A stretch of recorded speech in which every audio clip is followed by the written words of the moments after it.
All right, welcome everybody back to the Crossroads, and today I have Janas Kaiser on, who wrote a book called The Way of the Lightbringer, which I found incredibly interesting for various reasons. I just want to start though asking you what path you follow. I got an impression, but I want to know from you. Yeah. For me, it's actually a path that has progressed over the years. I've been working on my own spirituality for well over 15 years, and it started out essentially as shamanism and energy work, as well as delving into classic esoteric concepts, as well as general philosophy, like Taoism and Buddhism were pretty big influences on me when I started out. So essentially, what I would call traditions of mysticism, of ascendancy. And along that path, I came across a very special being, one that I call one of my absolute best friends these days. And that was Semyaza. He actually approached me for reasons that are very personal and that I'm not going to get into.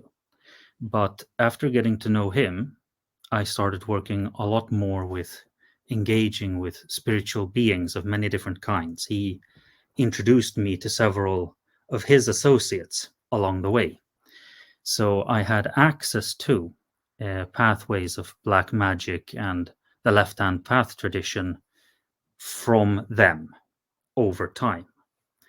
And my life really came to an impasse about 5 years ago, where I had tried everything available to me through my own knowledge, where I basically told him, hey, I want to learn magic. And you are one of my absolute best friends, so would you teach me magic? After that, my journey into becoming a sorcerer and magician began. And along that path, after having walked upon it for a few years, Azazel, who is also one of my best friends, true, and I mean that truly, friends, I interact with them on a daily. He asked me to write this book simply because I had so much experiences from my background, things that I had to overcome and figure out for myself, that he wanted me to compile that into a text that could be made available to others for their benefit. And that's where I started writing The Way of the Lightbringer. With time, though, it became apparent to me that it really synchronized so much with Lucifer and the mission of Lucifer. And it was actually Lucifuge Rofakal, like I wrote in the book, who introduced me to the notion that Lucifer wasn't just one singular being, but rather a collection working under a similar title. And he introduced me to the Council of the 13 Lucifers. After getting in touch with them, it became apparent that I have to include them in this book. I would call myself a Luciferian, but to work with them and present that to other people, I mean, I couldn't pass up on the opportunity of working with them in this way, as well as providing that for our larger audience. It literally became, how should I say, a bit of a magnum opus notion, or a life purpose goal, because I've always been about helping other people. And if I can offer this to people, of course I'm going to take that opportunity. Yeah. That's actually quite interesting, because I remember doing a working, it was specifically with Lucifer. And what he showed me was he kind of split himself. And I'm going to get back to himself and herself just now, but he kind of split himself and showed me in a format of a circle into four beings. So it was Lucifer, Azazel, Semyaza, and Belial. Yeah. as being Luciferian or Lucifer beings, Lightbringers. Yes. But the interesting part there is, I say him and himself. That's during that working. That was it was a masculine figure. But with my traditional witchcraft background and the Lucifer, the Luciferian type of energy that comes into that, that's kind of grown into a feminine being. Yeah. And Lucifer is a shapeshifter and everything else. So Lucifer as a multiple faceted being is, I totally get that for Yeah. obvious reasons. Yeah. Yeah.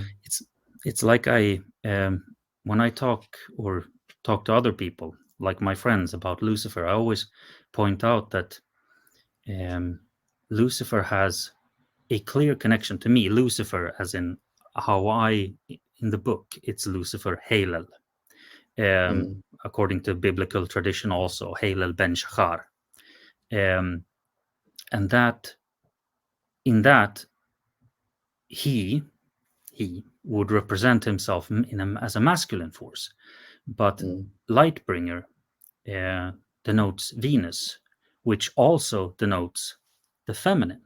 So, in this aspect, Lucifer embodies both the feminine and masculine potentials of all beings to transcend and mm, become who they themselves choose to be and how they themselves choose to manifest. It mm, offers us the whole, shall we say, spectrum of potential, rather than it being just from the point of a masculine energy or entity alone. And I find that mm. very intriguing. It's very enlightening, truly. Yeah, yeah. It's kind of reminds me a little bit of the concept of chaos and chaos being all potentiality. Yeah, Yeah, and I mean, chaos would contain order and disorder, so it does contain that entire potentiality that we can get hold of and use to develop ourselves and everything else. But the book itself is, as I mentioned to you in an email, excuse me, it is very much focused on philosophical topics and comparisons of one concept versus another. And I think, a lot of people nowadays, they kind of go straight into magic and they read this book, a how-to book, how to cast a circle, how to do a spell, how to do this and how to do that. And at some point along the line, they're probably going to get into the philosophical questions because, if they continue on that path, they're going to start venturing into the mysteries, and they have to be presented with those questions, and in order to create their worldview, etc., etc., etc. But I think a lot of people just go straight into the how-to thing, and they unfortunately sometimes stay there and they don't get out of it. So I think, a book that covers those philosophical questions is very important. And what I like is you kind of approach it from the idea of, this is what I think, but what do you think? So you're not trying to tell people. Yeah. well, that's the literal purpose of the book. Mm, Reading the book, I mean, it's a challenging book to read for a lot of people. I've presented it to some of my friends, and they all respond to it positively, but they all have remarked that it's a difficult book to read. But mm, that is precisely because it's meant to challenge the notions that someone has, but not for the reason of having someone necessarily change them, just define them more clearly for themselves. mm, It's meant almost. When I wrote the book, I had this little idea in my head that in lieu of having a spiritual guide and a teacher, I wanted this book to present the reader with the kinds of questions that a spiritual teacher and guide would do, and help someone determine their own ideas and notions by regarding these deeply spiritual and metaphysical concepts out of a philosophical standpoint. Because mm, wisdom, our understanding of ourselves and the world, and how we choose to view ourselves, the world, and everything as a whole, has the potential to truly change a life, and allows us to work with magic and beings in an entirely different frame of reference. If we stay in that frame of reference, it will stunt our growth spiritually. We get, like you said, it can become something very easy where we become complacent. We summon a being that we have a connection to in order to help us with something in our lives, but we never think about the bigger picture. Like you mentioned, Semyaza, Azazel, I think it was Belial and Lucifer, as these beings of enlightenment. They really want to help mankind transcend what we are used to thinking of ourselves as. They want to help us grow. I liken it to them inviting us into a much larger spiritual family. And I think that is an incredibly beautiful and precious thing that we all ought to consider. And I want to really, with this book, it's me trying to make my mark and kind of invite the reader into that way of thinking, into that worldview, and to really establish one's own tradition, one's own path, and think about things differently. Yeah.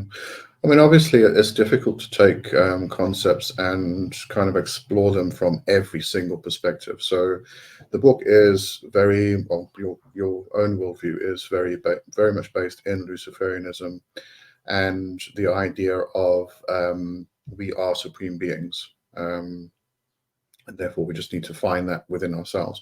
We already are. We just need to become aware of it. So, from that perspective, it's fantastic. But as I said, at the same question, you're also challenging the reader to actually question it themselves and find out their own path. You're just presenting one possibility. Exactly. Which is great. Love it. Yeah. And the 13 Lucifers, I have to ask you about them, because that what I find incredibly interesting about that is that most of them are Hindu and Buddhist concepts, actual words. But I mean, if we take Lucifer itself, Lucifer is a title, which has been personified into a being which we then can interact with. So taking things like samsara, maya, and all of the other concepts and personifying them into beings is it's a fantastic approach. I love it. Yeah, and I mean, the interesting thing is I haven't included that in the book based off of my interactions with them. These titles, if you look at it, the traditional, to me, they are, when they present themselves to me, they present themselves as essentially divine, celestial, or angelic beings, for lack of a better term, similar to Semyaza, Azazel, and Belial, even though one could say that those are more of the infernal kind rather than the celestial kind. But as such, the interesting thing is that several of them, when I have delved into these concepts, into the specific words, they actually can have meanings, potentially at least, in biblical Hebrew, and denote things rather similar to what these concepts from Sanskrit, I believe it is, what their meaning actually is. There's a what's the word in English? There's a parallel between them, and I find that really remarkable.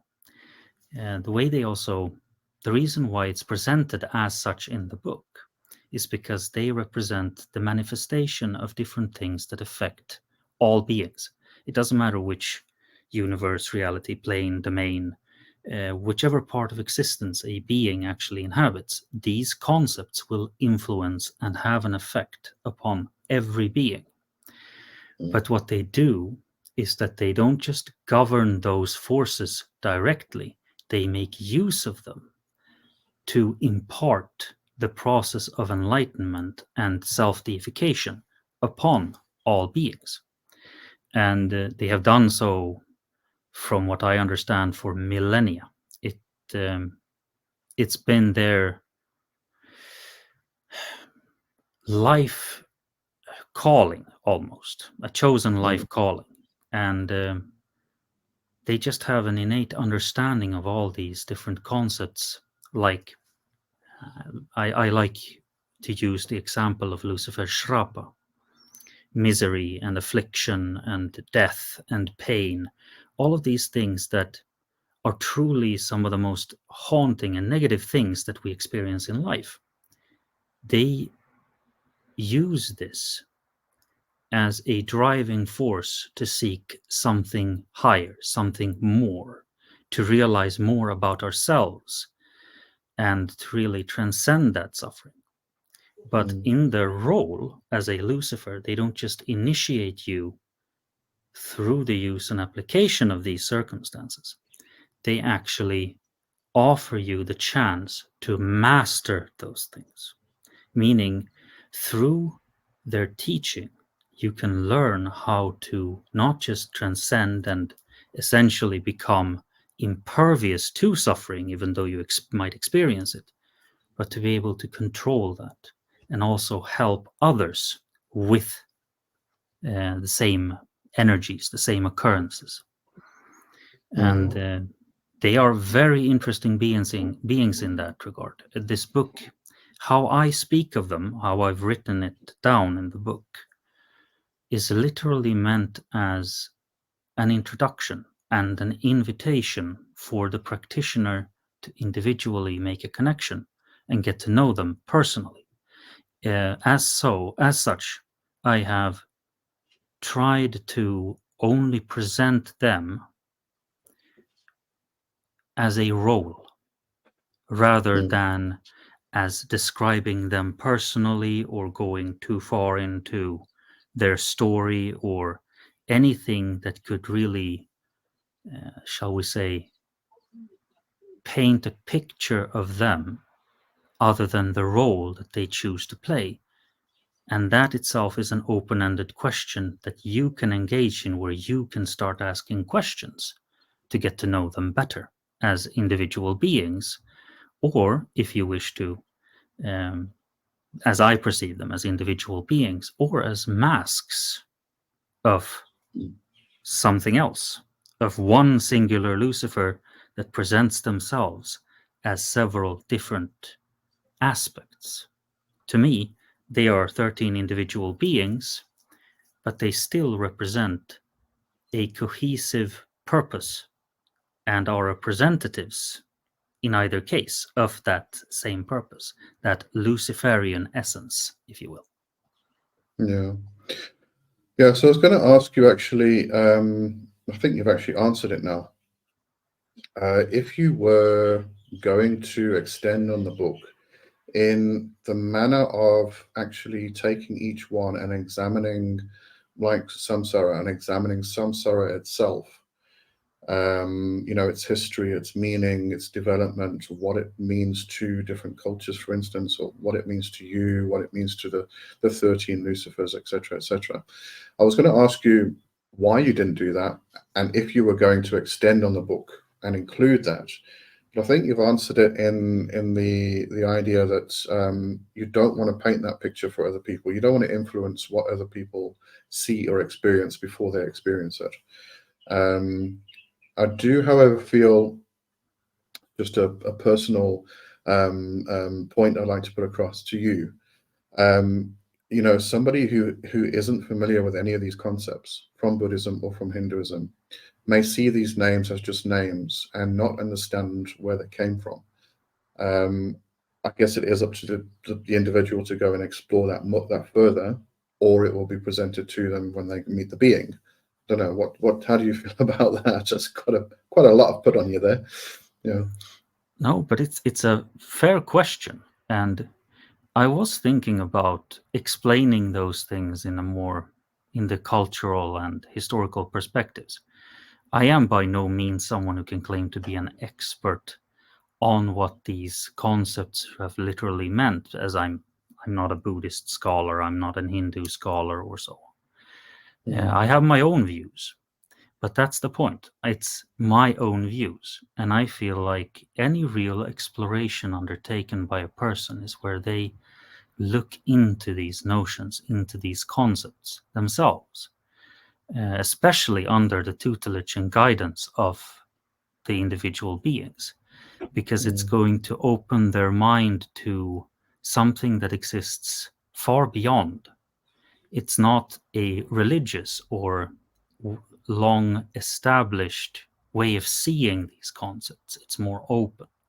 So that's one of the reasons why I haven't explored it further, partially mm, because I can't claim myself to be an expert on these concepts. Um, I can only really present them in the way that I know these beings. And mm, as far as I can, I have through their own introductions, like a little summary of certain things that they represent, and then a literal channel the message where they speak of themselves and what they do and what their role is. Um, but I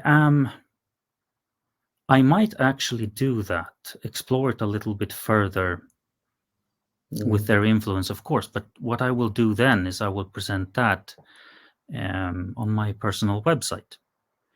mm. On that website, I have the ability of making blog posts specifically for this reason. And I might actually delve a little bit more into those aspects on the blog. So people can actually read up there and follow up when I get to writing those things. Okay, I'll definitely leave all your links in the description below for everybody. Yeah, because what I was actually thinking was if you do that, if you go ahead and continue that process, it might be just a good idea to give it from the perspective of this is the definition Yeah, as presented by other people. This is my interpretation of it. Because what I'm finding a lot of people are wanting and probably needing nowadays is more interaction with people who are bringing personal gnosis across. yeah, Because we've read all the books. All we're doing, a lot of the time, and we've been saying this for many, many years now, is that a lot of the books are just repeating what's already been said and written. What we need now, especially in terms of working with spirits themselves, demons and gods and goddesses, etc., is more of a personal gnosis, but presented as personal gnosis so everybody knows what it is. It's not a worldwide or universal fact. Can't be any. But the more people that have the same personal gnosis and can compare notes and everything else, then you start building something strong and powerful. So yeah, I think it's very important from that perspective anyway.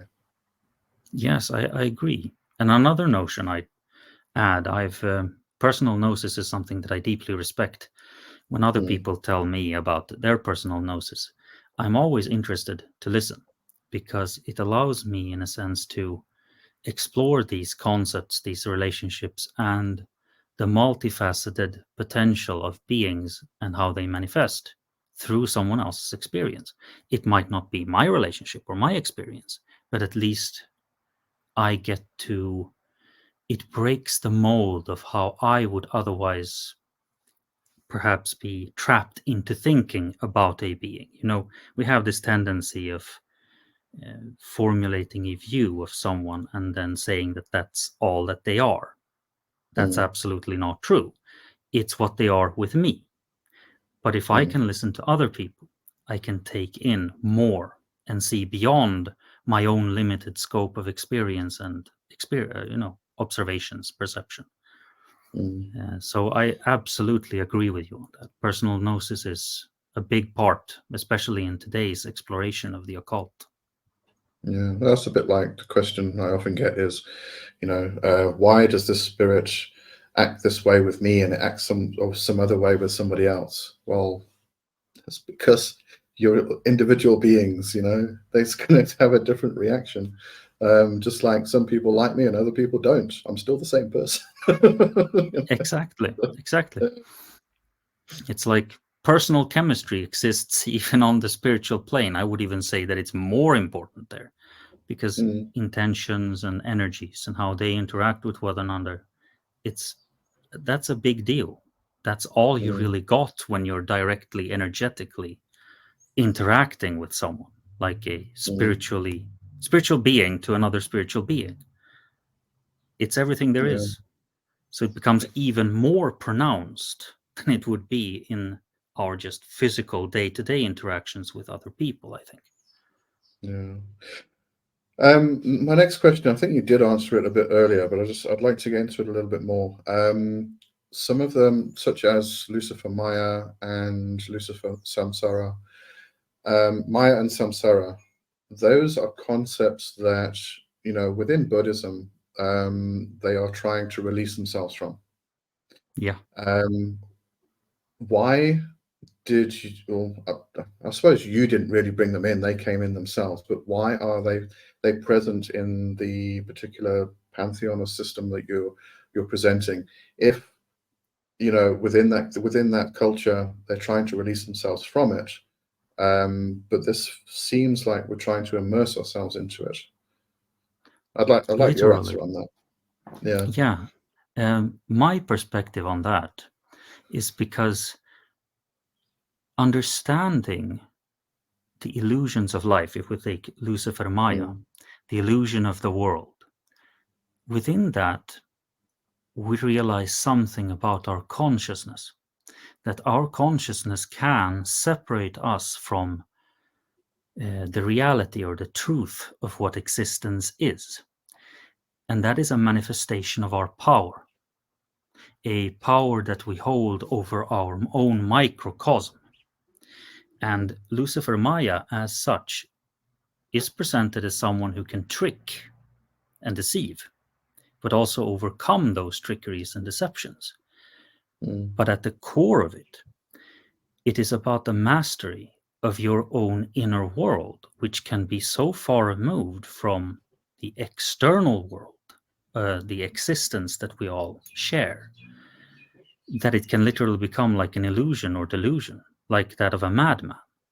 So it's a principle that they represent where you can master your inner world to the point where illusions don't matter, where truth even doesn't matter, because it's all your perspective. It's all how you relate to the world. And that's part of what they actually introduce, because it's not just about looking at the world outside of you. It's about mastering your inner world, because in your inner world, there you find your dreams, you find your aspirations, your hopes, the things that you can share uniquely with the world to change the external world. Likewise, Lucifer Samsara, which denotes, the physical embodiment and incarnation, and the physical world with all of its, shall we say, temptations and necessities and requirements. It's about mastering that aspect as well. Like Lucifer Samsara, as I understand it, is someone who is very closely aligned with the practice of black magic, essentially the power to affect and change the physical world around us. That it is not just something that exists there that we have to literally distance ourselves from. No, we are here and we can choose to change the physical world in its different aspects and regards, through action, through magic, through spiritual work, just through who we are and how we choose to express ourselves in this world, as well as something that I allude to in the book, which is the notion of our own incarnation, our own physical being, that we can choose to incarnate several times in a singular life. I've had that experience myself long before I started working with them, through experiences, classically what would be called ego death in modern terms, but essentially the loss of sense of self, and then the process of rebuilding that self into what you choose it to be. And both of those things are very closely related to, and something that Lucifer Samsara can help you with. So it's not the notion that we have to only transcend our existence. It's about becoming more of ourselves as we're already here, as a process of maturation. And they both offer very deep insights into, like Lucifer Maya, the power and essentially how vast our own inner world can be, and how it can separate us or align us even more with the world we are in. While Lucifer Samsara deals with the external world more and how we manifest ourselves in it. And working with them both, after a while, there is no difference between the internal world, the microcosm, and the macrocosm. And your ability to affect both, to truly work and process, not just yourself, but your entire state of being and existence, becomes one. And that is one of the points that I have found in working with the 13 Lucifers, that it's not so much about fleeing from the physical world. This isn't our prison. It's something that we turn into a prison for ourselves, that we then have to try to escape from. But through their teaching, it actually becomes our playground, a chance for us to test things out as a process of maturity. Like children. Children learn when they're young by playing. And then over time, once they figure things out, they get to know and start to realize what they actually want to do and be in life. It's the same thing. Yeah. No, I completely agree with that. It actually falls very much into the ideas of traditional witchcraft. There's in a lot of cultures, there's this idea that we have to, as you said, flee from things. We have to remove ourselves from them because they're bad for us. Like the pain and suffering, etc., etc. But that's the concept of trying to remove ourselves from the physical in order to become more spiritual. Whereas, the idea that I have and traditional witchcraft kind of envelops is that it's all one big thing, and we have to immerse ourselves and experience all of it, the physical, the spiritual, everything. And you can't overcome something if you don't understand it. So, Literally. as you said, Maya and Samsara, if you don't understand them, you can't overcome them. So trying to run away from something you don't understand, it's just going to keep chasing you. Literally, yes. Yeah, you got to immerse yourself in it and then, rise above it, type of thing. Yeah, I completely agree with that. Yeah, that's interesting. I actually don't have much personal experience with traditional or modern witchcraft specifically, but it's a really interesting thing that you point out there, because that's like in perfect alignment with what the Lucifers have shown me and the importance of it. It's don't flee, rule. Well, I actually think it's probably the main understanding of these concepts within Buddhism and Hinduism.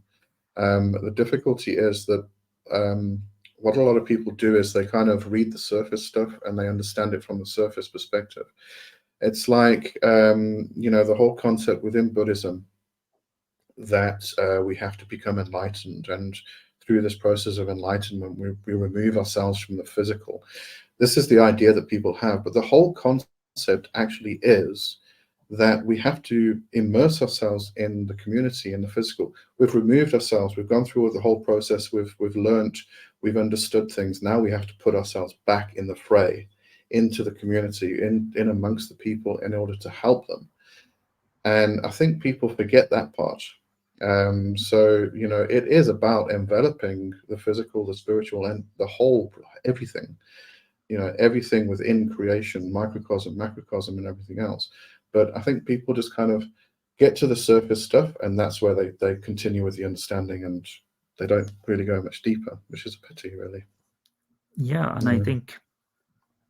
I think for a lot of people, life seems overwhelming.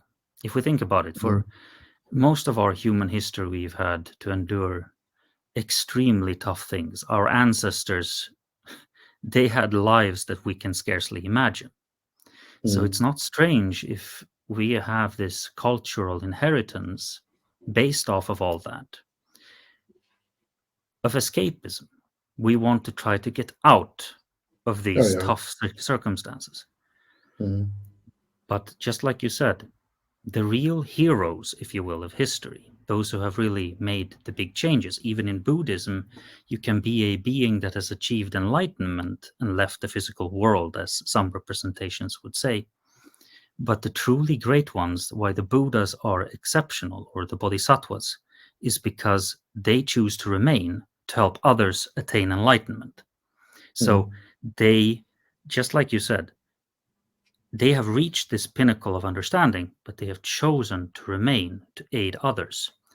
And I think not just out of that perspective, even though it alludes to something that is truly important to me personally, but it also misses a point, which is that this world doesn't have to be a bad place. Acceptance of it as a bad place is what allows it to be a tough place. But all of our ancestors collectively worked to try their best to make the world a better place. And thanks to that, human society has progressed a lot in a lot of different fields, in a lot of different ways. If we are willing to take that similar kind of approach, but to enlightenment philosophy, to spirituality, we can start changing the world in ways I don't even think we fully understand yet. And that Yeah. can just continually evolve. And essentially, I want to help people realize that if I can, and provide a little bit of means for someone to start that process at the very least. Yeah. Start to question the big questions. Yeah. Yeah. Actually, I forgot to ask you. I keep forgetting to ask everybody. Have you got a physical copy of your book that you can Oh show yes, everybody? I do. I actually had this one printed as a first draft. So this is what it looks like, Very Way of the nice. Lightbringer, in the first copy. Now the print copy that is made available through print on demand on Amazon is a little bit different. I have changed basically the order of the chapters because I found them to be better in the current version that is available. But I made a small printing for myself just to have a physical copy, and for a few select friends that I wanted to have a copy of it. But anyone can get their physical copy through print on demand on Amazon. So Yeah, I'll put that link in as well. Right. I don't want to like discuss your entire. I want people to go buy the book and read it themselves. So yeah. I think we're giving them a great idea of what it's about and your philosophies and your own worldview, which is great. I love it. It fits in quite nicely with mine actually. So it's good stuff. Yeah. Just based off of what you told me about witchcraft and that perspective, I mean, it's it's like in Swedish we tend to say it fits the hand like a glove. Oh yes, yeah. So it's literally that well aligned, I would say. Yeah, yeah. I think all of these, I think a lot of these traditions and paths, they you get fuzzy lines. They all overlap somewhere, because at some point something developed out of another thing, and the chunk got taken out of it, and got built on later on. So all fuzzy lines and concepts that overlap. So it's the way it Yes, I should be, mean, I think. definitely. I think wisdom may sound differently because we explain it differently, but it all alludes to similar principles, ageless principles that apply to essentially all of us, at least when we're still here as physical human beings, no matter what your beliefs are about eternity and afterlife and so on. But while we're still here, there are similar things that apply to all of us, and wisdom is one of them. So any real path or tradition that has attained that through diligent work of its practitioners over time will, once you get to the core of it, sound rather similar to another that has achieved the Yeah, same thing. yeah. Influences. Yes. Yeah. All right. Well, I want to thank you for coming on to the show with me and for sending me your book out of the blue. It was great. Yeah, I mean, I've watched your channel, and I have to say that you're one of the few people who present how you speak about the different, for example, the series on the poetic beings or the kings, the Mm, spirits. I find that to be remarkably wonderful because you present a perspective that doesn't fall into this classical dichotomy of black magician, the the edibles. satanic, yes, but rather something where you introduce them as deities like any other deity. They're essentially powerful spiritual beings that you don't have to color in this palette, if you will, of the Mm, satanic. I understand the reason why people do that on a personal note, but you don't have mm, to. And I think it's really, you speak calmly and sincerely and genuinely about things. And I absolutely love that. That's why I reached out to you specifically, because of how you present these subjects. I felt that, hey, maybe you could find my book interesting, and more importantly, you're someone I would definitely like to talk to. thank you. I'm glad you did. Yeah. Yeah, All I right. am too. Okay. All right. That brings us to the end of today, I think. And as I said, all the links will be in the description below. Follow them to Janas's website, to Amazon, etc., etc., etc. And thank you for watching, everybody for watching, and thank you, Janas, for being here. Thank you very much. Thank you very much to both you, Lee, and everyone who watches this. And if you want to pick a copy, you'll be supporting me. Hopefully it will help you. I cannot promise anything, as you might understand, but I appreciate that you take the time a lot. Thank you, Lee, and Great. thank you all who watch. Cheerio. Bye bye, everybody. Bye.